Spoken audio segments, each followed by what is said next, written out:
Hey there, YouTube. So you can tell by the title of this video that it is obviously about hydro dipping. It is using the mydipkit.com kit that you received in the mail. At this point you've probably looked at 1,000 different videos or understand the process of how it really works. I wouldn't really say I was skeptical when I got it. A little nervous to use it. I don't really like making mistakes that often, but when I do, I try to learn from them. So I'm going to share with you not so much the process of hydro dipping and using this kit, but some things I've learned along the way that I wish I knew before I started. That would have made it a little bit more helpful. Maybe provided me with a little more insight. Of course, you know, no matter how much you watch or see, you know, it really doing it firsthand is obviously the best learning tool. So I guess first off, the projects I've done, I did the back of my cell phone. So I did my cell phone case, which turned out pretty sweet. I was definitely happy with that. No complaints there. That turned out pretty good. It's super rugged. You know, I wondered when I seen the stuff on YouTube. I wondered, you know, how good is this stuff? How rugged is it? So this cell phone case here, it's just a metal back that snaps onto it. You can see, you know, you can flex it, twist it, you know, you can flick it, drop it, scratch it. It seems to be pretty resilient. I assume it's probably only as good as the paint, I would think. If the paint doesn't bond or your clear coat is garbage, then you know, you chip the paint, you chip the image. So this cell phone case I did with all the contents of the kit. I did it with the paint provided, the primer provided, and also the clear. Okay. So then I guess now I have to admit what my mistake was. I bought the kit. Primary goal was to do my 1187. I have an 1187 Premier. The gun's basically worthless. It's bright, it's shiny. You know, from a hunter's aspect, it's, you know, it's more of a gun for show. You know, taking to shoot, you know, clay pigeons or sporting clays or whatever. I need a gun to duck hunt, turkey hunt, and things of that nature for wing shooting. So, you know, a bright, shiny, finished gun is really not what you want. So, long story short, I took the kit, I took my gun, I purchased a set of synthetic stocks from Remington. I didn't want to use the wood stocks, so I took synthetic stocks, I took the gun, completely disassembled it, receiver barrel, everything, took the scuffy pad that it comes with, actually went to Napa and bought some more. I scuffed everything. Scuffed it well, you know, I mean, stripped it almost to bare metal, really not all the way, but you know, really roughed up the bluing good, every crack, nook, cranny that you can do. There's a vent rib barrel. You know, scrubbed it good with you know, Dawn dish soap to relieve of any greases and oils and everything that may be trapped on it, and let it dry. And downstairs here where I'm doing it in my basement, we have a coal stove, so it's about 85 down here right now and extremely dry. So I let the stuff dry overnight. I used the provided etching primer that comes with the kit. Did one medium coat like it stated. You know, I let that dry. I scuffed that with a scuffy pad light, just a kind of a non-directional finish. I used the paint provided. I gave it several, you know, light coats, you know, as the direction stated. And so on and so forth. I did the dip procedure, you know, as indicated. I used a big, as you'll see here as I show you one little process here, I used a big plastic tub that I'd bought down at the dollar store. You know, I changed out my water each time. I kept the water temperature between 70 and 80 degrees. Basically, I did everything that was, you know, stated in the directions. That being said, I got the project done. I cleared it. It looked sweet. It looked really sweet. It actually turned out really well. I was pretty happy. I learned some things along the way that I'm going to share with you on how to fix your screw-ups, because I made a lot of those. But all in all, I thought it looked good. Long story short, and this is the part I hate to admit because I hate making mistakes, is I didn't do a whole lot of thinking before I before I did. I got this new kit, I'm excited, I'm gonna have a camo gun, blah blah blah. So at any rate, I go to put my gun together and I made some terrible mistakes. You know, I painted the barrel where it shouldn't have been painted, I painted inside the receiver. So a lot of people are laughing like, you idiot. Well, yeah, I'm an idiot. I should have thought about that. You know, these guns are made to a certain tolerance. You know, obviously the barrel didn't fit back on the receiver and the forearm didn't want to fit on the barrel, and then the paint chipped.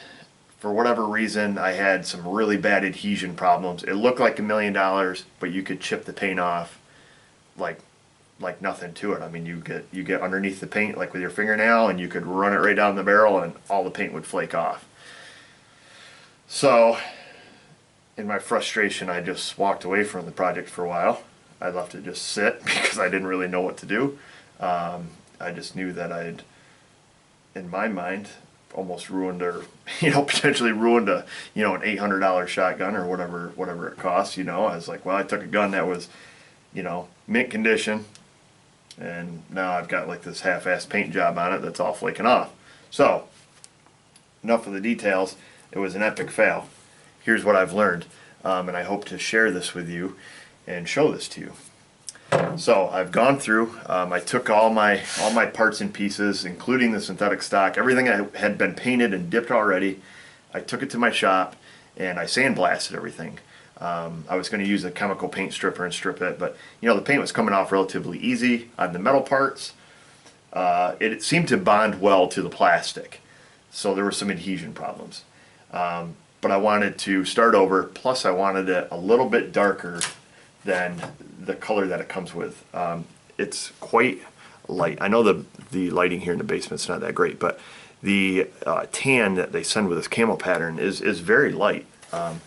And I thought, when I dipped it originally, I was like, well, if I did it again, I would use a darker color. Okay, so that being said, I took everything in, I sandblasted stuff with the finest sand that I could buy for my sandblast cabinet. So, I mean, this stuff's almost like powder.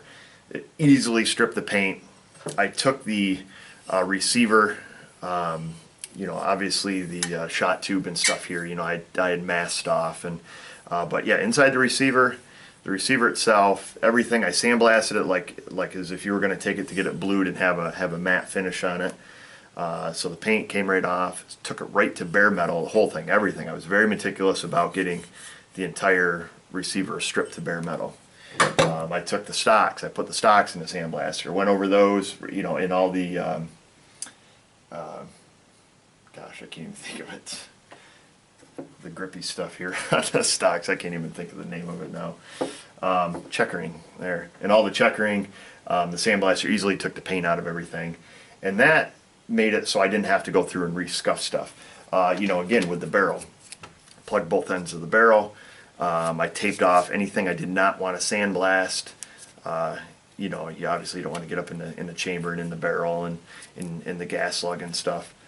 So I took and sandblasted that, so that was good. Did the forearm and did the butt stock, so that was that. So that's what I did there. And at that point, I bought myself some etching primer, some duplicolor etching primer, because one of my thoughts was on this kit was, can I use other paints? You check with the company, they say they've had extremely poor results. Well, I'm more of a you don't know until you try it kind of guy, so this is what I used. Self-etching primer. It's designed specifically for bare metal. So I got this from just down at Advance Auto. So I brought the gun home. Everything is completely down to bare metal, and I also used this as opposed to washing it with soap this time. It's a product called Prep-All. It's an auto body product used to prepare metal, wood, metal, plastic, and fiberglass. It says, prior to painting. So I bought some of that because I figured, well, that's what it's designed for. So I got some of that. I used that to prepare all my metal before I primed it. Now, I know I'm kind of rambling here, but this would have helped me a lot in the beginning.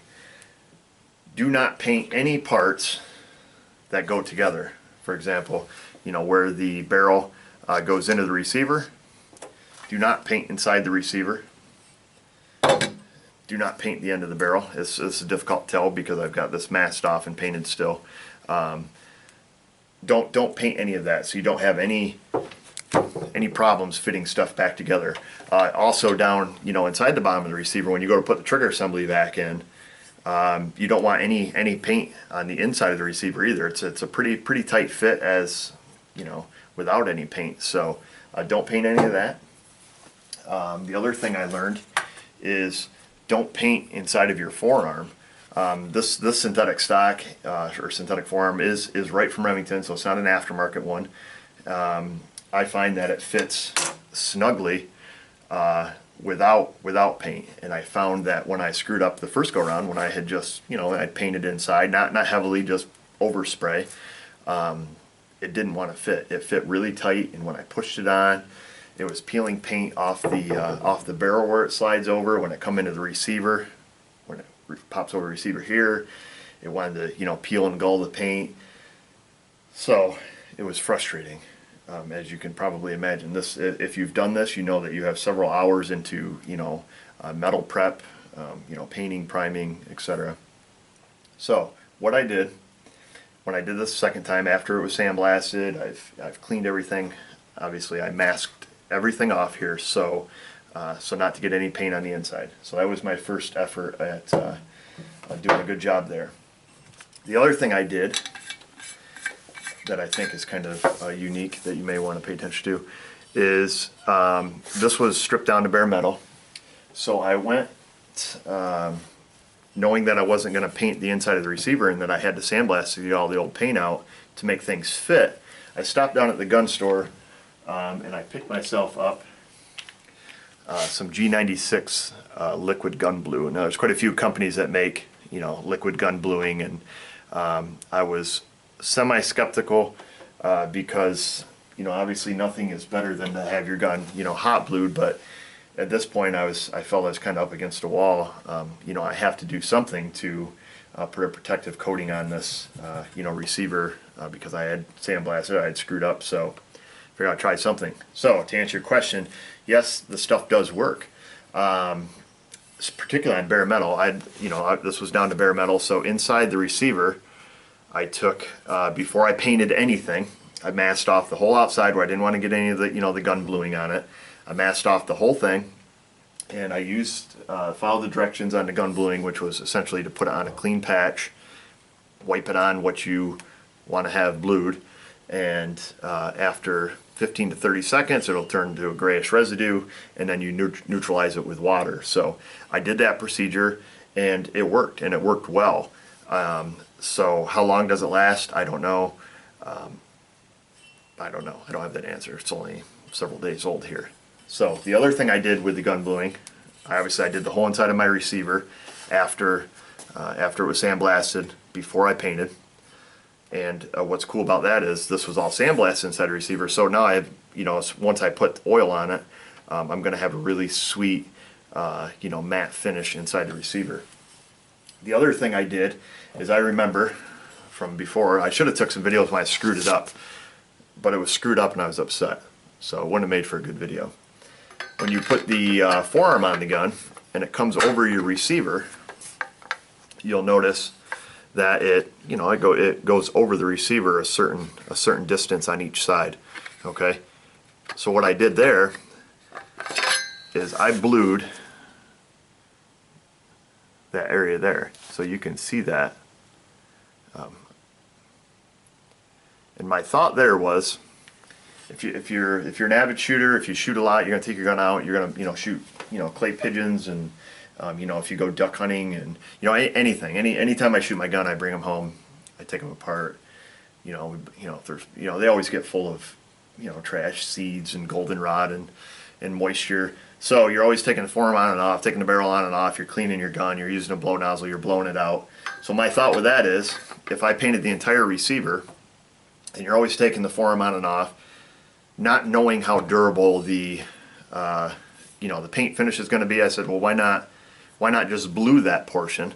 That way, when you're putting the receiver on, so you can see how it comes down here, and you're putting the forearm on, you know, it's just snapping over that blued portion. So if that wears, it's not going to wear into the paint. It's not going to start to chip the paint and you know, start this process of, you know, the paint chipping off, if that's going to be the case. So I figured, well, what the heck, let's just tape that off.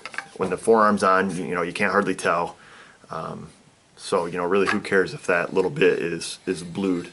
So if you're to this point and you haven't made the mistake that I did and had to sandblast it all, just, you know, tape that portion off on the already blued part of your gun. And same thing with the inside of your receiver. So I hope you get the gist of that, or my thought or my theory on that.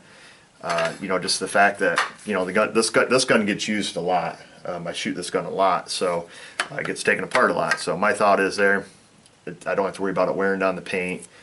Gives it kind of a unique look. You know, I think when it's you know, when it's like that, although, you know, 90% of people that see your gun won't see that or appreciate it or whatever. Anyhow, so that's kind of where I'm at with that. I even did my my forearm cap here. You know, so that's you know, that turned out pretty well. Pretty easy to dip. So that's where I'm at. I had a couple more questions when I was using this kit.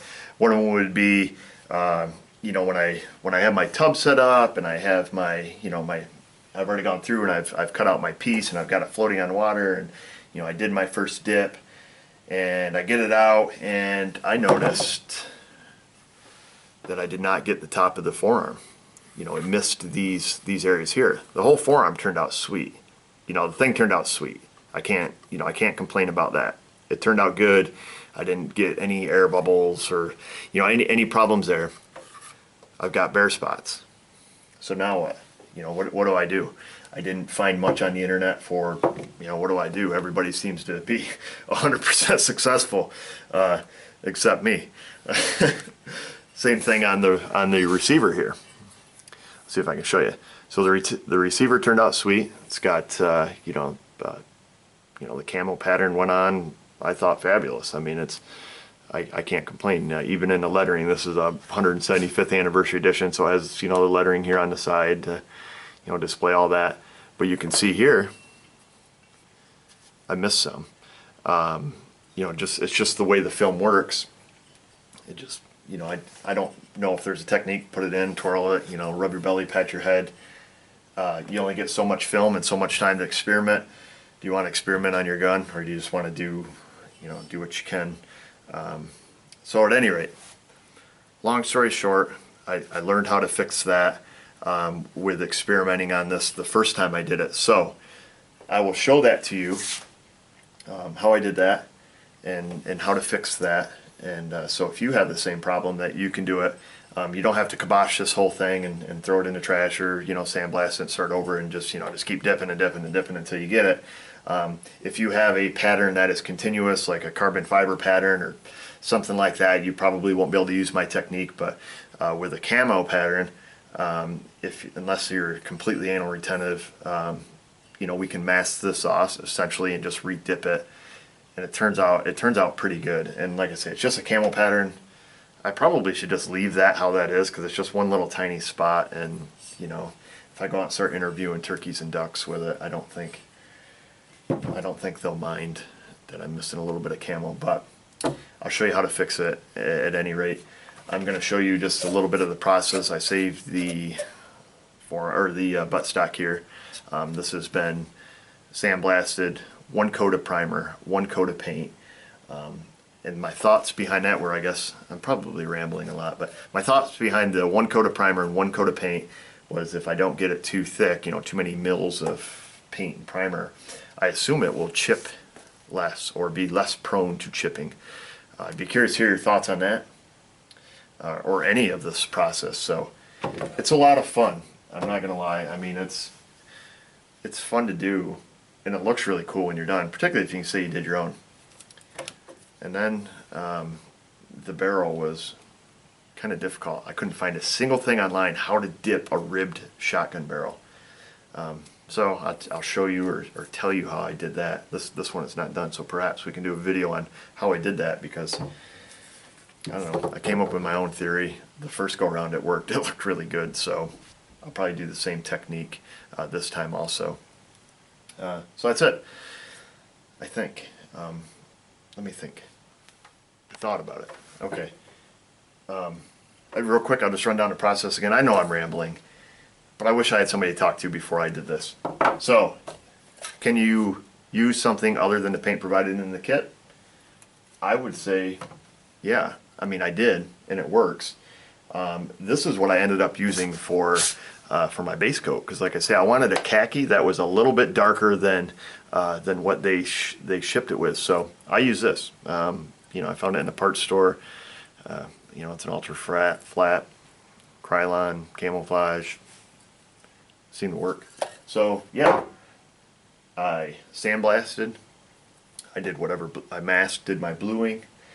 I used my prep-all. I wiped everything down, and I was extremely meticulous with it. You know, wiping it down. You know, no lint. You know, I blew it off. The metal's warm and dry. It's like I say, it's 87 degrees down here, 0% humidity. Then I used my etching primer. I let it dry for several hours.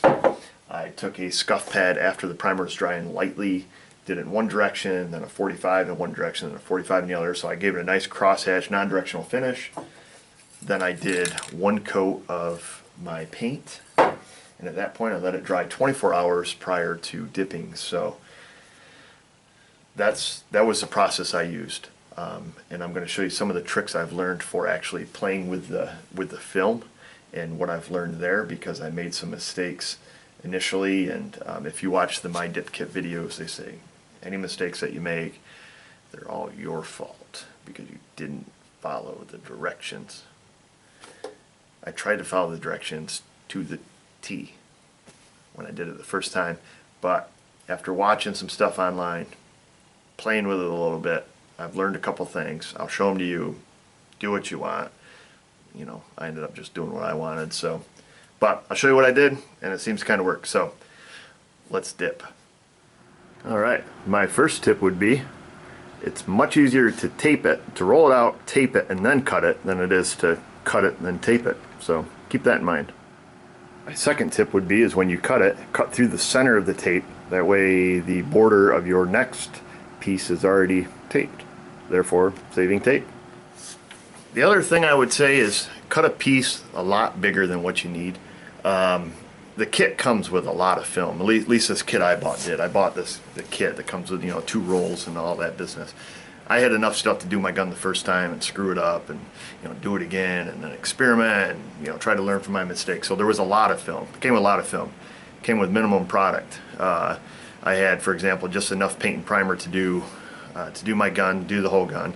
I did my cell phone case, and I did a ammo box, and that was it. So, but then I had, and that was it. So it doesn't come with a lot of paint and primer. It comes with plenty of activator. As a matter of fact, I'm still using the activator from my first kit, into the second kit here. So you don't need a lot of activator. The other thing I would say, you need some ventilation. These fumes are atrocious. I'm around chemicals and crap all the time at work. This activator it's pretty wild stuff. It definitely takes the average can of brake parts cleaner and puts it to the new level. So definitely do it ventilated. If you're upstairs doing it in your bathtub, you're going to need more than that little ceiling fan. And the respirator it comes with, I think it's just a nuisance mask, like if you're sweeping your floor. So I wouldn't put a whole lot of stock into that. You put that on, think you can huff this stuff, you'll probably still get brain damage. But at any rate, that's a couple other little things for you. I just thought of something else. So you should always, I know it only comes with one little pair of gloves. Get yourself a box of gloves. You're gonna need lots of them. If you don't want to get paint and crap on your hands. I get stuff in my hands all the time. My question for people was, because you see them dipping on the internet, does it stick to your hands? If so, how long? Because if you are, if you work with the public and you gotta have fancy hands or whatever, yes, it sticks to your hands. It sticks to your fingernails. It sticks to your skin, and it takes several days to wear off. You could probably spray them with lacquer thinner or whatever, and maybe get the stuff to break loose. But yes, it sticks to your hands. If you don't want it on your hands, wear some gloves. So that's another tip, and you're gonna need more than the one pair that it comes with. Okay, so here we are. There's my tank. It's full of clean water. It's between 70 and 80 degrees like it stated. I'm going to grab the piece that I just taped and I've got ready to lay on the water here. I'm going to lay it on water, hit it with the activator, show you the process, and if we screw it up, we'll find out why, but hopefully we don't, because I really don't want to screw it up again.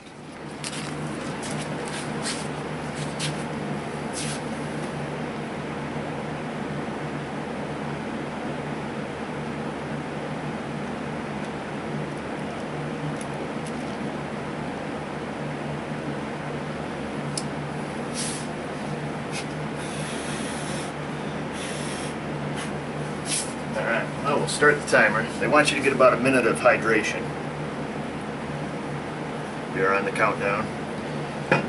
What I have discovered is you see everybody online, they're blowing it and touching it. And, you can see the air bubbles. This one's set down pretty nicely. I don't see any, but I did find that you can, you know, blow like that lightly and work them out. But be careful when you're blowing. If you get spit on it, it burns a hole through it. If you get the water rippling and get water on it, you get holes like that. So there's a number of things that can really go wrong here. I only slit the four corners. You'll see online they cut them all diagonally and stuff. I found that when you do that, if you don't have a tub that has good borders, or you didn't make yourself a good tape border, it expands too much. I make them like this. I only cut the corners, and it seems to work. Okay, it has been a minute, and my thought is I'm going to dip like this. I hope it wraps around. Prior to this, you want to shake your activator for at least a full minute, which we've already done. Like I say, the fumes on this stuff are obnoxious, so definitely have ventilation. You'll see it start getting glassy.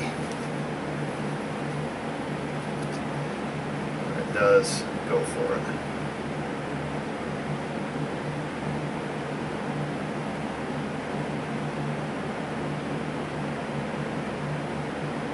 It's all the way under.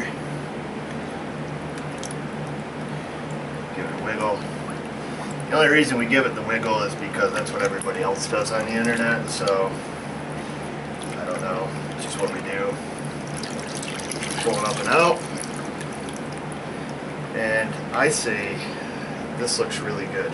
I mean, this looks really good.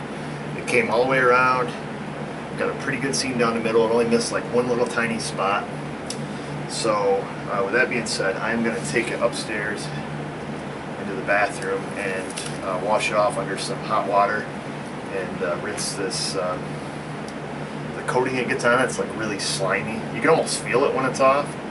It's pretty slimy stuff. So I'm going to go upstairs and just rinse it under hot water until that stuff's gone.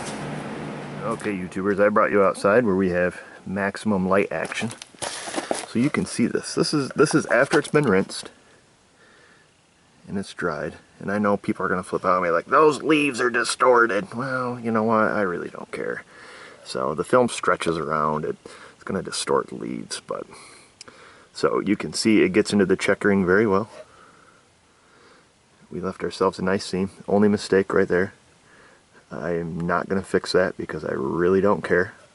But you can fix that, just FYI. But I think it looks fine. So that's what that looks like all the way around. You've seen the process live. Like I said, this is after it's been rinsed. You know, it seems that you can touch it and stuff, and it just feels like plastic. I also should mention that I made a pretty conscious effort not to paint the end here where it goes into the receiver. I noticed last time when I did it, I had too much paint on it. It left the gap here on the end of the stock and the receiver quite big. It definitely didn't fit like it was supposed to. But anyhow, you can see that I made a lot of mistakes. I hope that this video isn't just a bunch of rambling and babbling, but that you can also learn from it. All right, now that we've got that done, I had two more questions that I didn't really find much of the answers to, or at least, I don't know, maybe they're on there, but I didn't, might not have seen them or whatever. After you watch like 9 million hydro dipping videos of whatever. At any rate, can you reuse the water in your tub like this?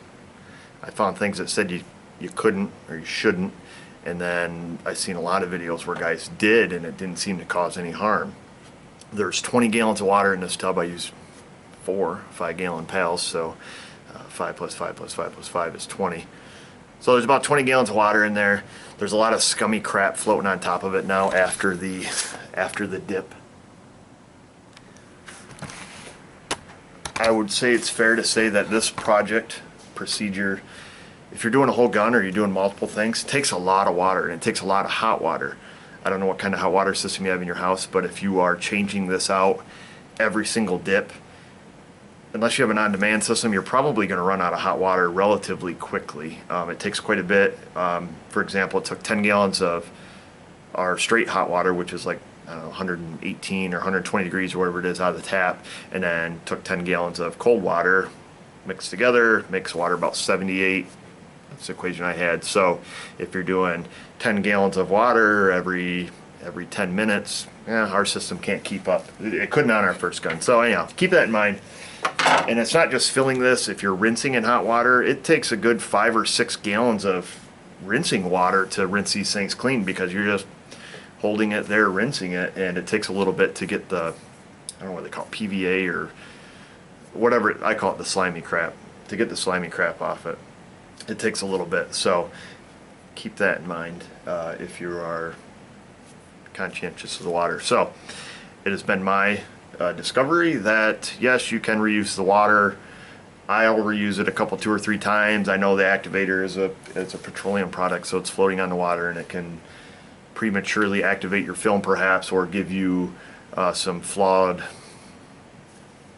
results, or ruin your paper, or something of that nature. So I've reused it up to 3 times.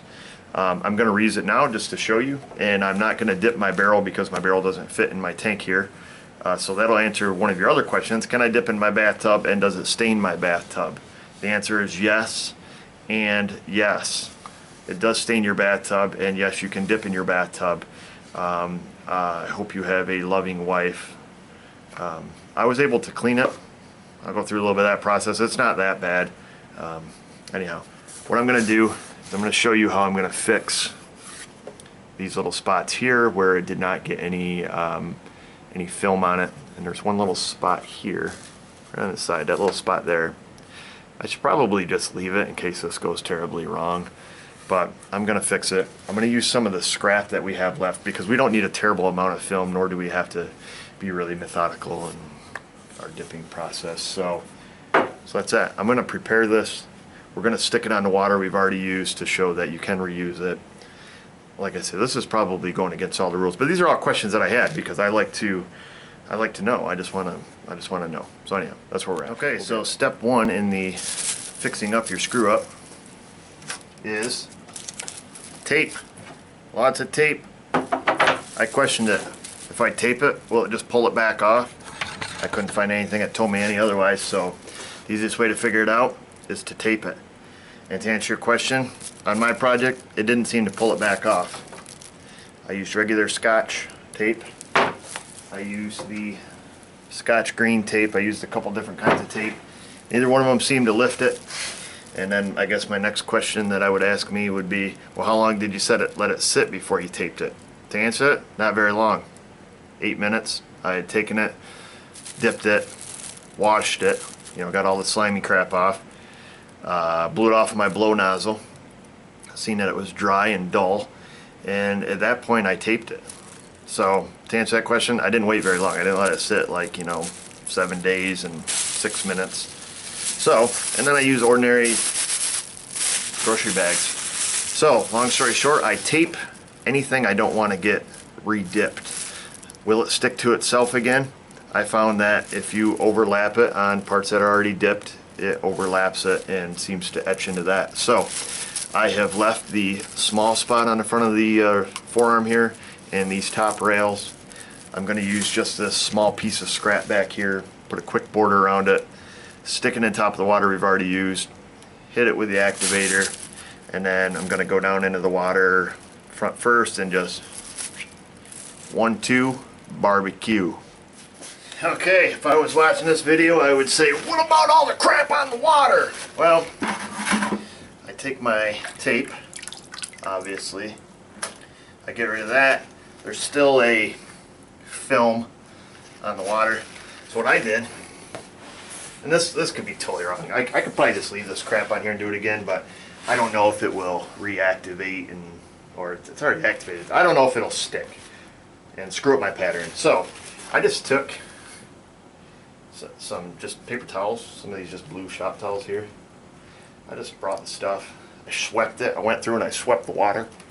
I brought it all the way to one side, get it over in the corner, and I just kind of chased it all to one corner, and then I just pulled my towel up through it, and it seemed to kind of just make it stick to the sides of the tub. And I just did that with a couple towels. I just, just swept the water over. This could be totally wrong, but you know what? It seemed to work. These are questions I had when I was doing it. My water's still warm. My water's still 80 degrees or 78. I don't know. I'd have to get out my thermometer again. But you pull it over, and then you can. What doesn't stick to the side of the tub, you can just kind of pull it up with your napkin. And I'm just using this for touch-up work, so frankly I don't care, because if the pattern gets distorted somewhat, it's not a big deal. So after you do that, you want to go dry your patties, because you don't want them touching the film, because you'll put holes in it and all kinds of bad stuff. So that's how I got a little bit of the crap off the water. Alright, YouTubers. Oops, I dropped that. Oh, if you drop it, can you pick it up? The answer to that is yes. You'll find that this film can be somewhat of a pain in the butt to mess around with at some points. Yeah, the tape's sticky, you're screwing around.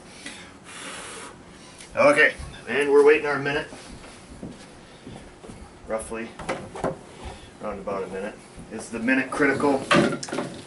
I really can't answer that. I've gone over, I've gone under. I let one sit on there one time for like 10 minutes, come back, it looked the same. So I assume it absorbs some level of hydration and then stops, I don't know. So at any rate, I did not put a border around this. We're just doing some touch-up. When I spray it, I've only slit it in the four corners, so it's going to want to expand rapidly, I imagine.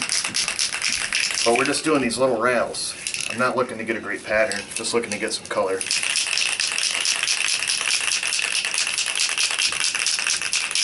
Okay. Seeing big air bubbles, so we're going to give her a little spritz here.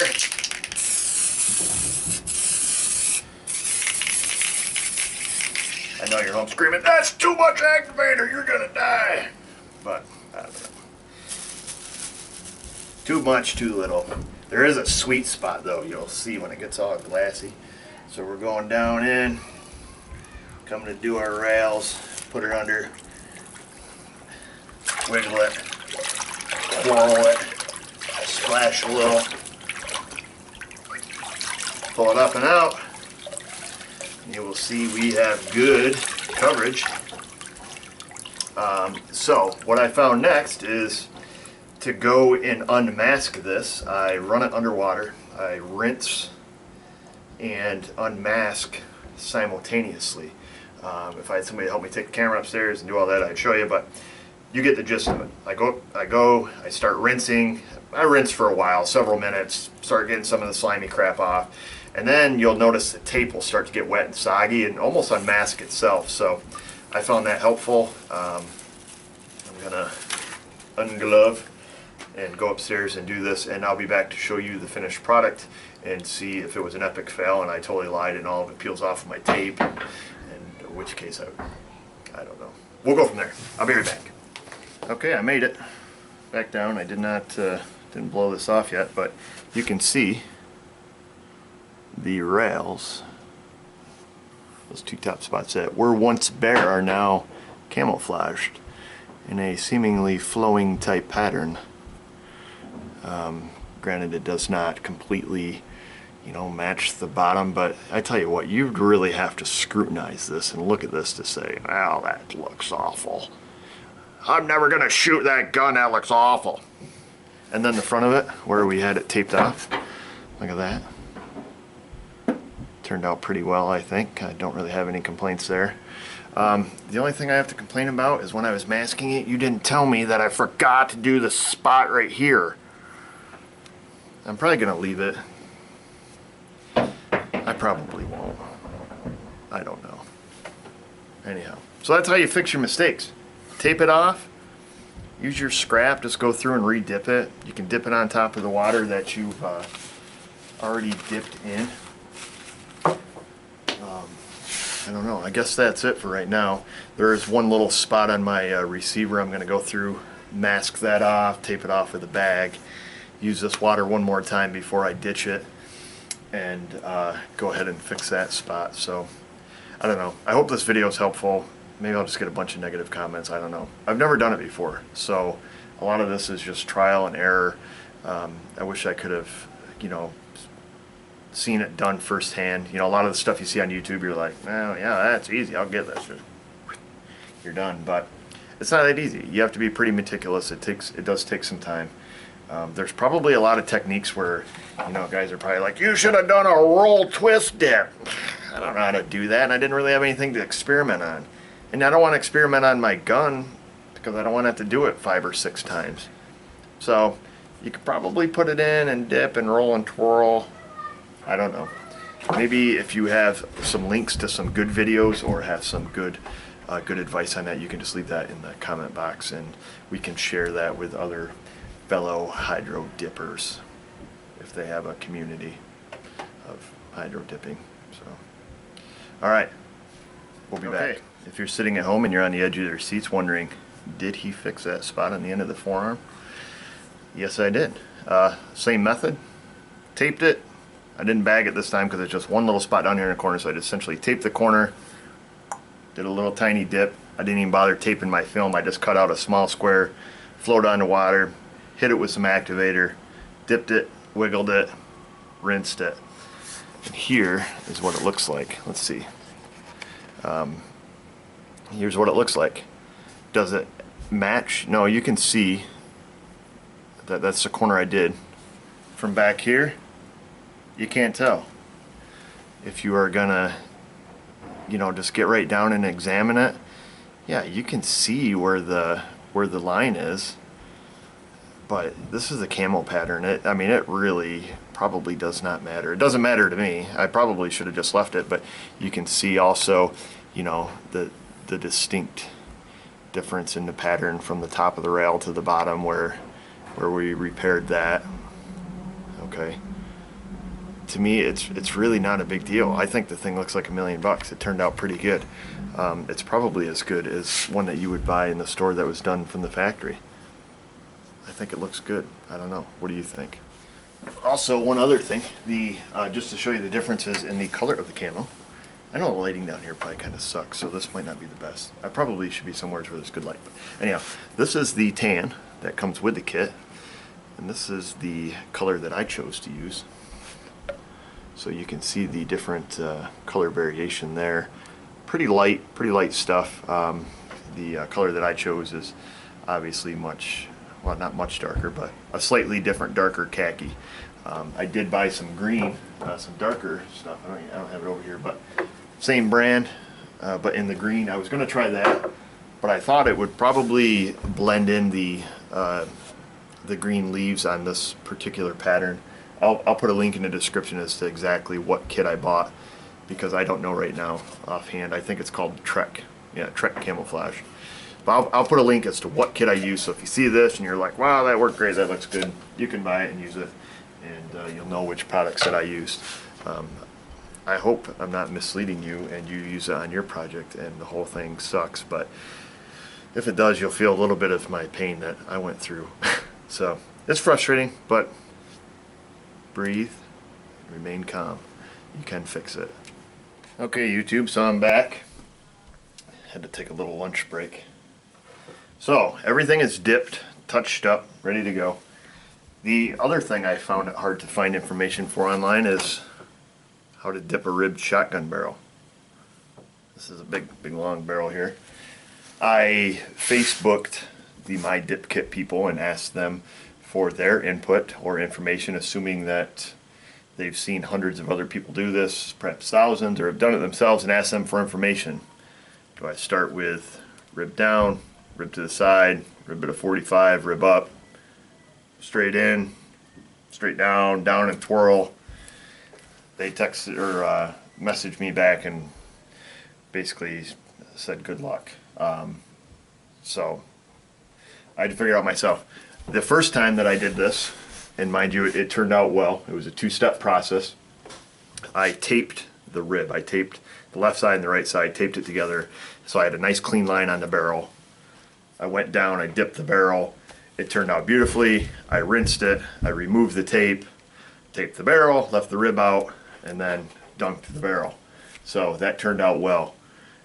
This time I'm thinking that I may dip the barrel, and if it with the rib up, and if I don't get complete coverage at that point, I will tape it and then just dip the rib. So the problem I had last time that I may have this time too is around this lug where it goes onto the gun, where the gas ports are in this barrel. It did not want to cover in these immediate areas, immediate area in front of it and behind it. It probably had something to do with the way the film flows, and that's kind of a hard thing to grasp unless you've played around with this stuff. If that happens, I'm not super concerned with it because it's covered by the forearm anyways. So this I am going to do in the bathtub, simply because the tub I have down here that we've been working with isn't near large enough. I didn't think of that when I bought it. Actually, I bought the biggest tub they had, so we're going to work with what we have. So that'll answer your other questions. Can you do it in the bathtub? Yes. Does it make a mess? Yes. Can you clean it up? Certainly. But like I say, I've still got little black speckles in the bottom, and so make sure you have permission if your wife's going to flip out, or just do it when she's not home, because you know what they say, it's easier to ask for forgiveness than it is permission. We are upstairs in the bathroom. My beautiful wife, forgiving beautiful wife, is recording for me.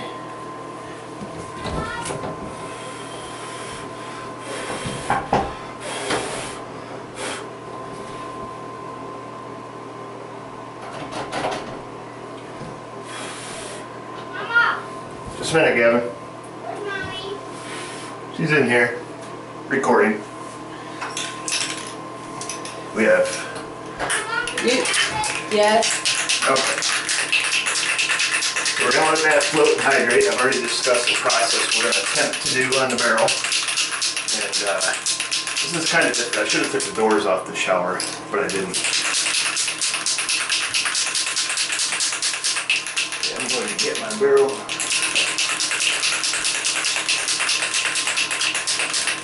Okay, just mind you again, when I spray this in here, these fumes are atrocious. So, for an extra measure of protection, I will be using the shirt over the face method. It stops most anything from radiation to Agent Orange to just a multitude of harsh chemicals. But Where's my shirt? you're just gonna have to bear with it. I mean, besides, you're pregnant and smoking, so really. I'm just kidding. She is not pregnant or smoking, but that was kind of funny though. Okay, here we go.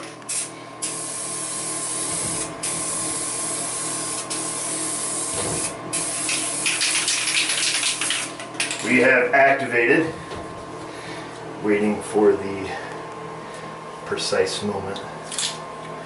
And an air bubble there. So we're going down. We have completely dipped, and I think we have success! This is gonna be hella sweet if that turns out good. Oh man, dude, these chemicals are insane. Look at that, YouTubers. That thing turned out wicked sweet. I wish I would have done that on the first time. Kind of glad I screwed it up. But that is how you dip a ribbed shotgun barrel. in case you were wondering.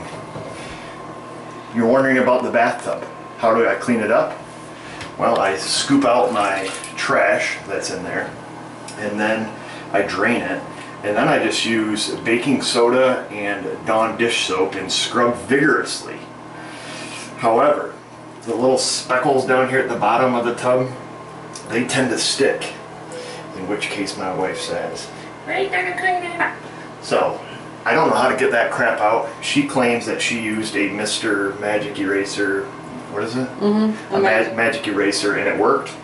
And she indicated to me that I should come in and scrub at that, so in which case I haven't, because I knew I was going to have to redo this. So, anyhow, that's it, YouTube. I hope... Oh, you want a close-up? I hope this video was informative. It helps you with your project and answers a few questions. You know, that was my goal with this. Not so much how to use the My Dip kit, but what happens when all heck breaks loose and you screw it up. You can fix it. You may have to take your gun somewheres and have it sandblasted, but you know, I think it's worth it. I think I'm happier with this the second time than I am the first time. Although screwing it up was not good. Nobody likes to make mistakes, especially me, but all we can do is learn from them. And I hope that you're able to learn from my mistakes and some of the process that I did to correct that. And what else? I've rambled for a long time here. I hate YouTube videos that are like 45 minutes of some guy just blah blah blah blah. Nobody cares. So anyhow, I wish I could have seen this video before I started, because I probably would have changed some of my procedure. I'm gonna I'm gonna let this stuff sit for probably a day or two downstairs where it's super hot and dry, and then I'm gonna clear it and let it sit for probably a week before I assemble and use the gun. So if I have any problems at that point, I'll make another YouTube video called How the My Dip Kit Failed Me the Second Time, and something else, some other long dramatic thing. So anyhow, thanks for watching. Please subscribe to my channel. None of the other videos I have are related to the My Dip Kit. I'm a mechanic by trade, so all my other videos are the how-tos of repairing your automobile. So check them out. If you like them, you like our channel, subscribe to us. Definitely like this video. Check us out on Facebook, and have a great day.